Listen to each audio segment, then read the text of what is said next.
하나님 말씀 사도행전 24장 10절로 23절 말씀입니다. 하나님 말씀 사도행전 24장 10절로 23절 말씀됩니다. 본문은 사도 바울이 벨릭스 총독 앞에서 자기를 변호하는 장면입니다. 여기에 생사 문제가 걸려 있습니다.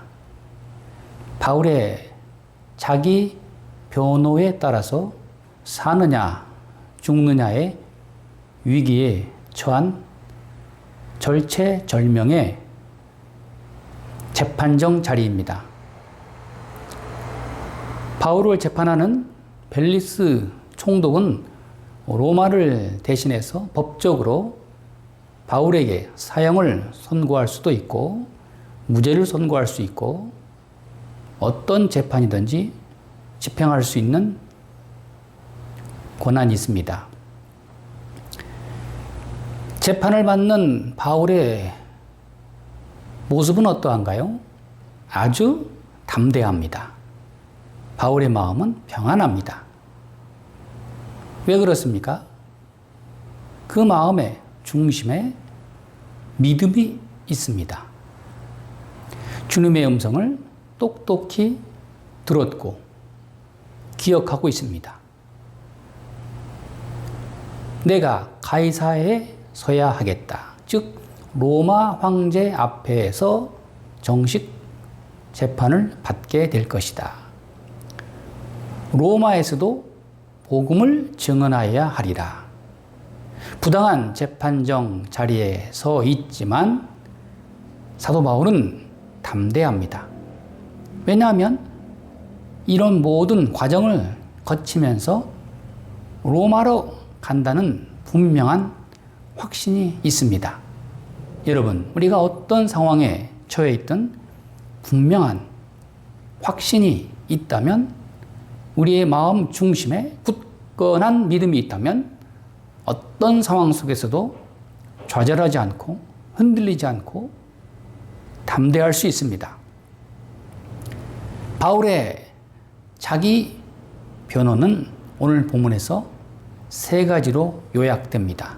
첫째는 그의 변호 가운데 고난을 피하고자 하는 어떤 비겁한 자세도 없습니다.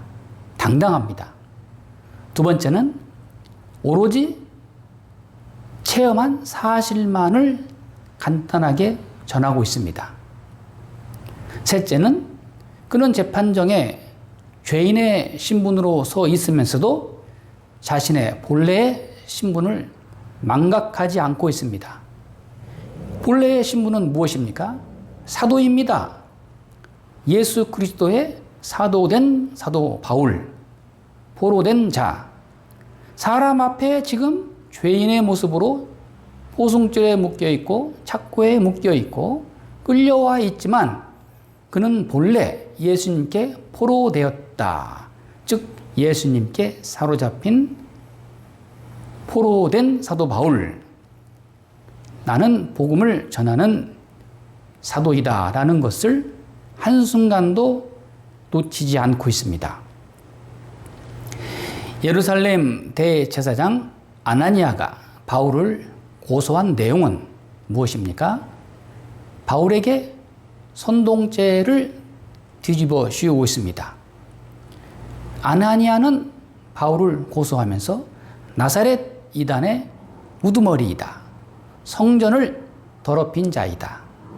그렇게 억지 고소를 하고 있지만 바울은 말하기를 나는 예루살렘 성전에 올라가서 예배한 것밖에 없습니다. 문제가 있다면 아시아에서 온 사람들이 일으킨 것입니다. 정말로 고소할 것이 있다면 그들로 하여금 이 법정의 자리에 나와서 당당하게 말해야 할 것입니다. 그런데 그들은 한 사람도 법정에 나타나지 않습니다.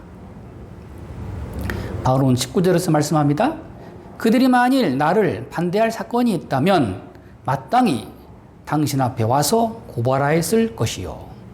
그들이 진정 사실을 말하고 있고 법적으로 당당하다면 벨리스 총독 앞에서 당당하게 고소해야 할 사람들인데 한 사람도 나타나지 않고 있습니다. 아니, 그들 스스로 각자 거짓 고소를 하다 보니까 서로 엇갈린 주장만 할 뿐입니다. 기껏 나온 사람이 예루살렘 성전의 대제사장 아나니아입니다. 바울이 이렇게 말하고 있는 동안 그는 스스로 자기를 변호해 보지만 일단 재판정에서는 별 효력이 없습니다. 바울의 변명 그 자체보다는 바울의 그 말하는 담대한, 당당한, 평안한 그의 모습에 벨릭스가 감동을 받습니다. 바울의 담담한 표정에 마음이 끌렸던 것입니다.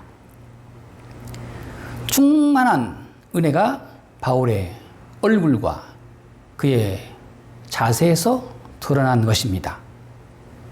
여기서 구차한 변명이나 어떤 자기 변명 이런 것은 하나도 없습니다. 오로지 바울은 말합니다. 내가 이렇게 핍박받고 있는 것은 하나님을 섬기는 일 때문입니다. 이것이 바울 자신의 변호의 총주제입니다. 물론 유대인들도 하나님을 섬긴다고 하지만은 그들의 하나님의 섬김은 율법 중심이요 인간의 행위 중심입니다. 그렇지만 사도 바울이 전한 복음, 하나님을 섬기는 복음의 내용은 예수 그리스도 중심입니다. 십자가와 부활을 중심으로 해서 복음을 전파한 것입니다. 16절에 보면 나도 하나님과 사람에 대하여 항상 양심에 꺼리낌이 없기를 힘쓰나이다.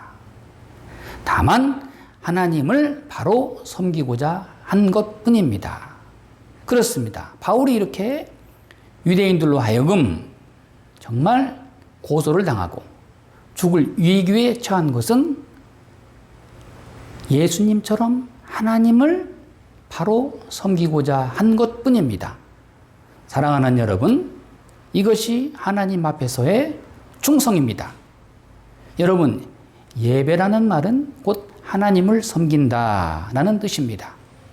우리가 하나님 앞에 예배하면서 뭘 자꾸 구하고 뭘 자꾸 받겠다고 하는 자세가 아니라 하나님께 봉사하는 마음, 하나님을 섬기는 마음, 이것이 신령과 진리의 진정의 예배입니다.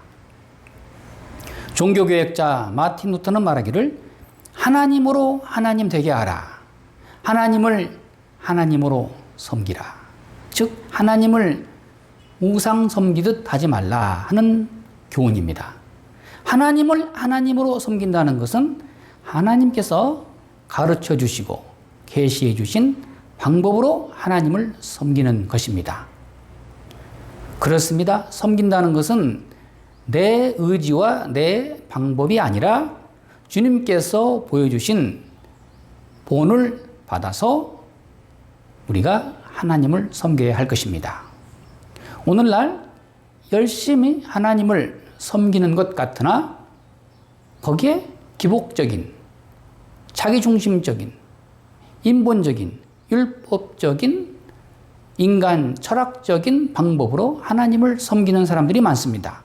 겉으로 봐서는 하나님을 진심으로 섬기는 것 같으나 사실은 나 자신이 우선이고 내가 목적이고 하나님은 수단인 사람들이 많습니다. 그러나 우리 예수님께서 하나님을 섬기시는 것은 사람 중심이 아니었습니다. 예수님께서는 율법의 근본 뜻, 목적은 하나님은 사랑이시라 우리에게 말씀해 주고 있습니다. 그러므로 말씀을 지키되 하나님의 사랑에 감사하면서 지킬 것이고, 복 받으려고 또 무서워서 벌 받을까봐 지켜서는 안 됩니다.